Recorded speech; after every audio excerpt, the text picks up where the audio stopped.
Hello student, मैं मनोज जोगी एक बार फिर से आप सभी विद्यार्थियों का आदर्श एजुकेशन ग्रुप ऐप पर स्वागत करता हूं। तो आदर्श एजुकेशन ग्रुप के अंतर्गत आप सभी को सरफेस केयर इंस्टीट्यूट के द्वारा ऑनलाइन क्लासें उपलब्ध कराई जा रही है। दोस्तों, हम आरबीएससी 12 फिजिक्स के लेसन नंबर 2 जिसका नाम है गाउस के नियम व उसके अनुप्रयोग के बारे में बात कर रहे थे। इससे पहले वाले लेक्चर में हमने चालक की सतह पर लगने वाले बल के बारे में जानकारी प्राप्त की। उस पर लगने वाले बल का मान हम लोगों ने ज्ञात किया। F बराबर अपन लोगों ने ज्ञात किया sigma square upon 2 epsilon naught. और यहीं से अपन ने एकांक क्षेत्रफल पर लगने वाले बल की भी व्याख्या की। उसका मान हमने ज्ञात किया dF upon ds equal to sigma square upon 2 epsilon naught. दोस्तों, आपने जब बल की व्याख्या की तब आपका आंसर आया dF equal to sigma square 2 epsilon naught और इनटू में ds।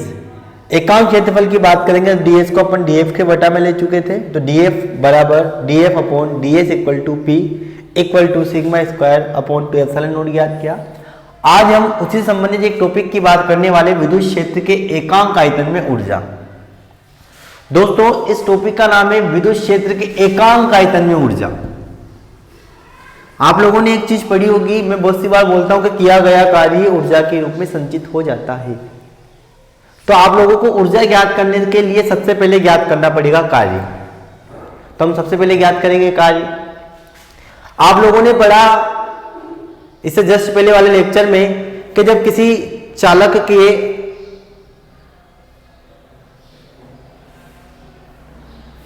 आवेश में वृद्धि करनी है तो आवेश में वृद्धि करने के लिए उसके आयतन में वृद्धि करनी होगी। तो हम उसके आयतन में वृद्धि करने के लिए क्या करेंगे?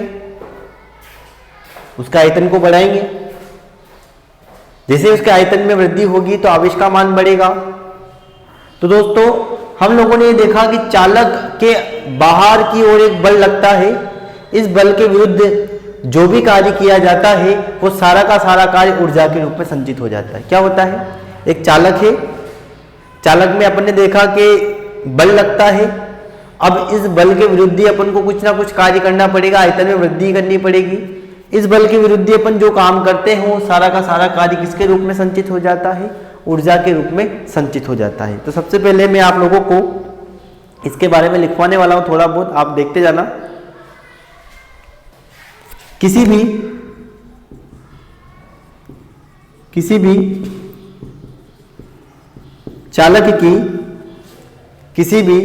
चालक की सतह पर अभिलंबत बाहर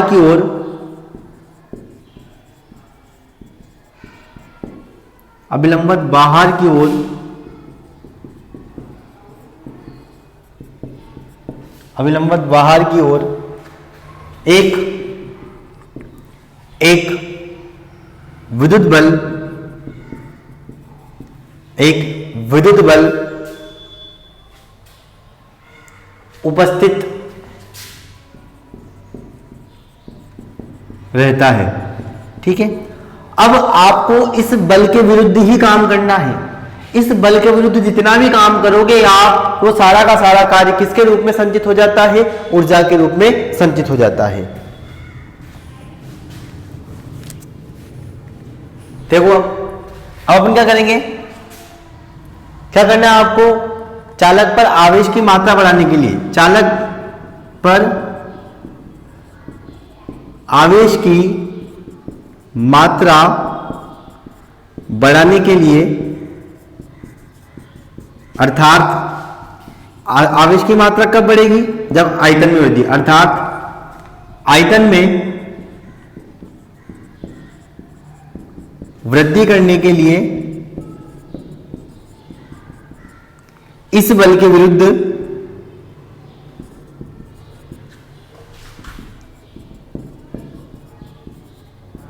जो कार्य किया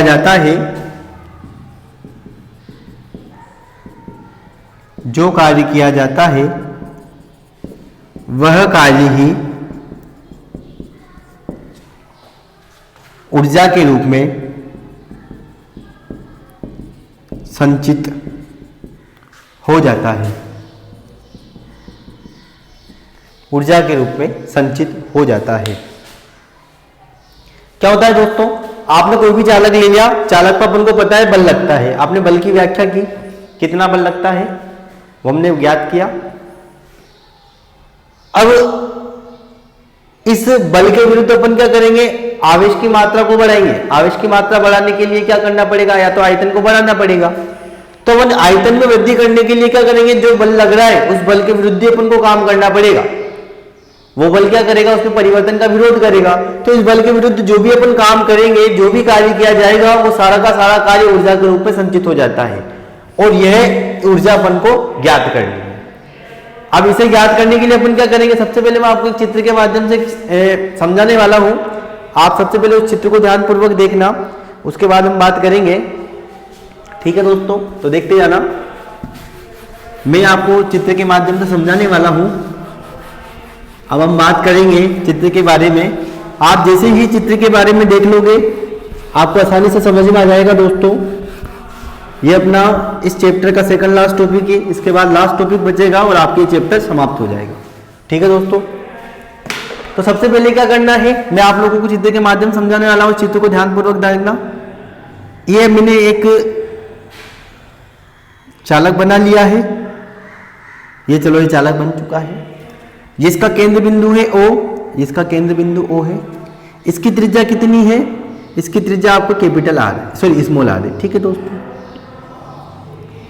अब मैं क्या करूंगा, इसके अंदर विद्युत क्षेत्र की तीव्रता का मान 0 है, ये भी आप नोट कर सकते हो विद्युत क्षेत्र की। अब मैंने इसको दबाया, दबाकर मैंने क्या कर दिया, इसको यहां तक ले आया।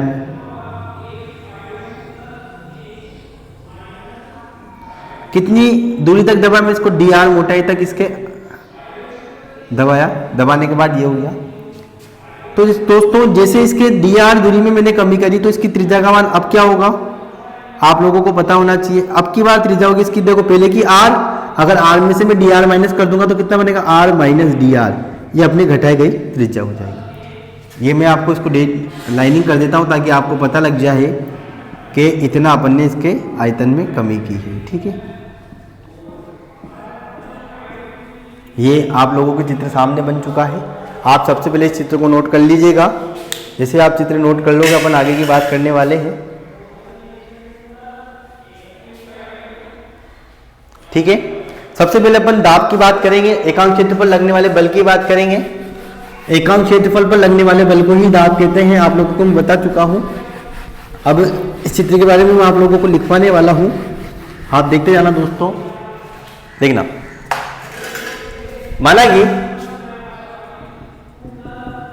माना कि स्मॉल r त्रिज्या का एक गोलीय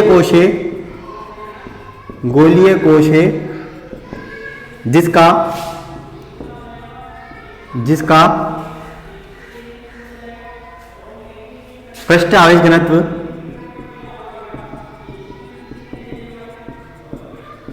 सिग्मा है। ठीक, गोले की सतह पर बाहर की ओर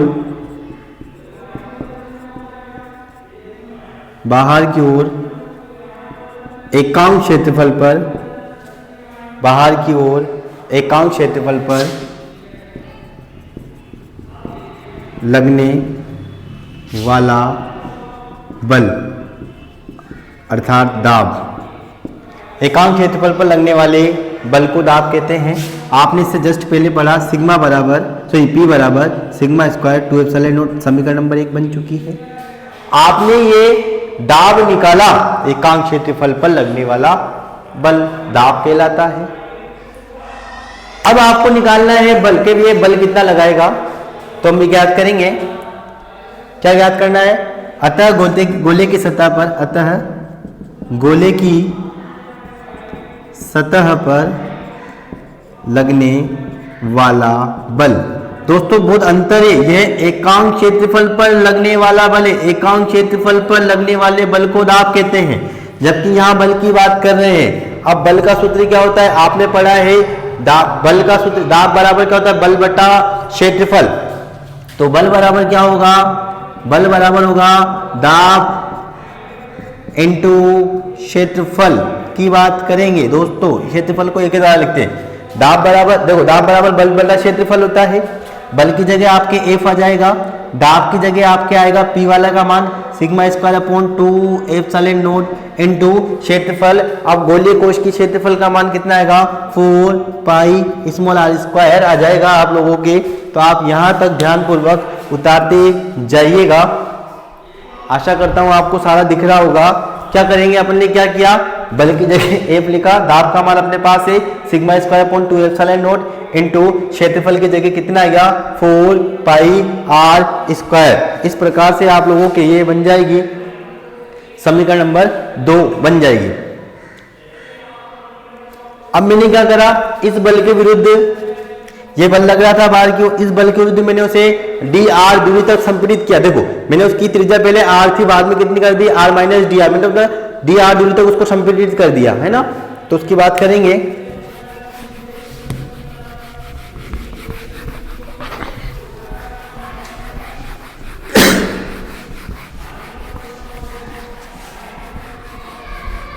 अपन बात करने वाले हैं, ध्यानपूर्वक देखते जाना।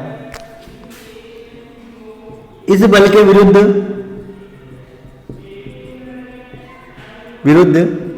डी आर दूरी तक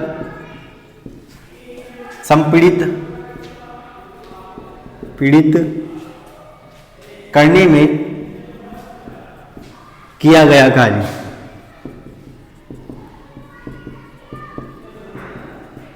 संपीड़ित किरण में किया गया कार्य। अब मैं कार्य क्यों निकाल रहा हूं, क्योंकि किया गया है कार्य ऊर्जा के रूप में संचित हुआ। कार्य का सूत्र आपको पता है dw बराबर कार्य बराबर बल बटा क्षेत्रफल, सॉरी कार्य बराबर बल इंटू विस्थापन। विस्थापन आपने कितना किया dr। समीकरण नंबर आपके बन गई 3। समीकरण नंबर 3 में आप मान रख दोगे 2 से, समीकरण नंबर 3 में 2 से मान रखने पर जैसे आप मान रखोगे आप लिखते जाना dw बराबर f का मान आप लोगों ने किया sigma square upon 2 epsilon naught into 4 pi R square D R आप लोगों का आ चुका है। आपको संपूर्ण कार्य ज्ञात करना है और संपूर्ण कार्य ज्ञात करने के लिए आपको क्या करना पड़ेगा, और आपको ज्ञात करना है विद्युत क्षेत्र के एकांक आयतन में ऊर्जा। विद्युत क्षेत्र के क्या ज्ञात करना, आपको एकांक आयतन में ऊर्जा ज्ञात करनी है। अब मैं एक चीज बता देता हूं आपको, क्षेत्रफल को लंबाई से चौड़ाई से ऊंचाई से गुणा करने पर आयतन बन जाता है। क्षेत्रफल को लंबाई से चौड़ाई से ऊंचाई से गुणा करने पर आयतन बन जाता है। क्या बोल रहा हूं दोस्तों, क्षेत्रफल को लंबाई से चौड़ाई से ऊंचाई से गुणा करने पर आयतन बन जाता है। ये तो इसकी क्षेत्रफल है, ये इसका क्या है, वो आपने जितने विस्थापित किया वो है, ये दोनों मिलकर क्या बन जाते हैं, आयतन बन जाते हैं। ये एक चीज हमेशा याद रखना, डीवी का काम करने लग जाता है। डीवी मतलब आयतन। तो इस पूरे पद की जगह कितना बन जाएगा, डीडब्ल्यू बराबर sigma square upon 2 epsilon naught, और ये बन जाएगा डीवी। आप लोगों को क्या ज्ञात करना है वो भी ज्ञात कर लो। यह किया गया कार्य ही किसके रूप में संचित हो जाता है, ऊर्जा के रूप में संचित हो जाता है। यह केवल ऊर्जा निकाली आपने, एकांक आयतन में ऊर्जा ज्ञात करनी, तो डीवी को इसके बटा में जाएगा, तब बोलेंगे एकांक आयतन में ऊर्जा। अभी केवल ये ऊर्जा कहलाती है, अभी केवल कार्य है। एकांक आयतन में किया गया कार्य ज्ञात करने के लिए डीवी को इसके बटा में लाना पड़ेगा, तब जाके बनेगा वो एकांक आयतन। जब तक डीवी इसके बटा में नहीं आएगा तब तक एकांक आयतन में नहीं कहलाएगा। आप समीकरण नंबर 4 तक नोट कर लीजिएगा। समीकरण नंबर 4 आपने नोट कर ली होगी, ठीक है दोस्तों। तो हम बात करें आगे, अपन बात करने वाले हैं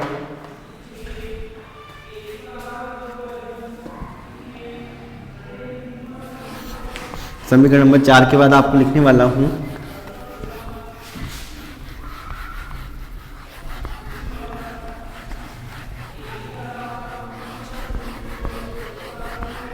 सबसे पहले आप कुल कार्य निकालने के लिए क्या करते हैं, इसका समाकलन करते हैं।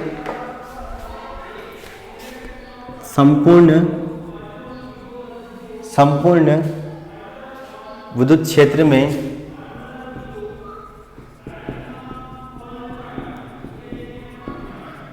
संचित ऊर्जा बराबर किया गया कुल कार्य, कुल कार्य।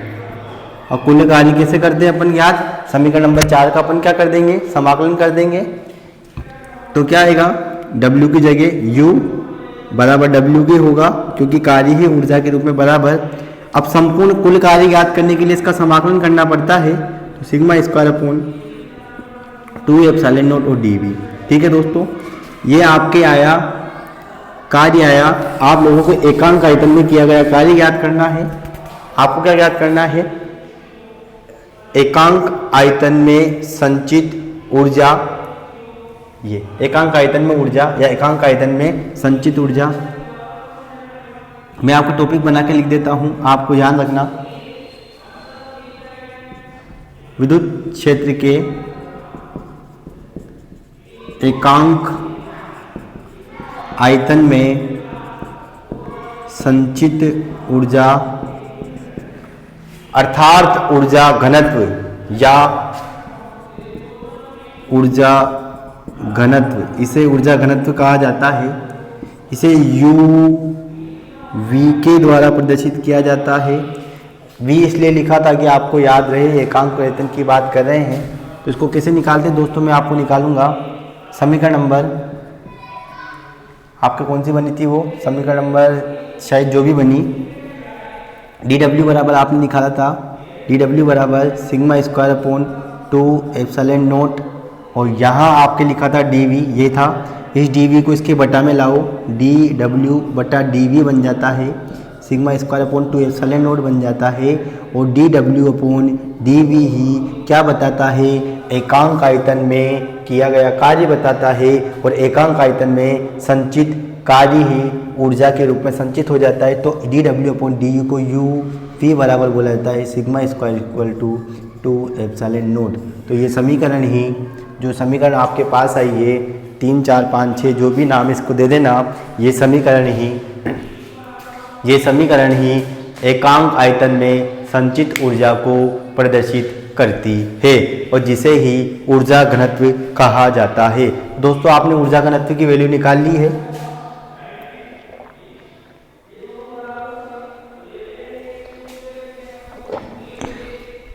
इसके नीचे आप लाइन लिख लेना, इसके नीचे आप लाइन लिख सकते हो, यह ऊर्जा के लिए क्या कहलाती है, मैं आपको लिखवाने वाला हूं।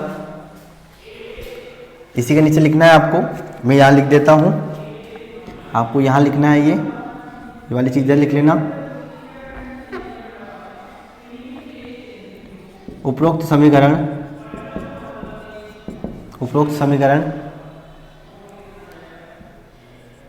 एकांक आयतन में संचित ऊर्जा को प्रदर्शित करती है।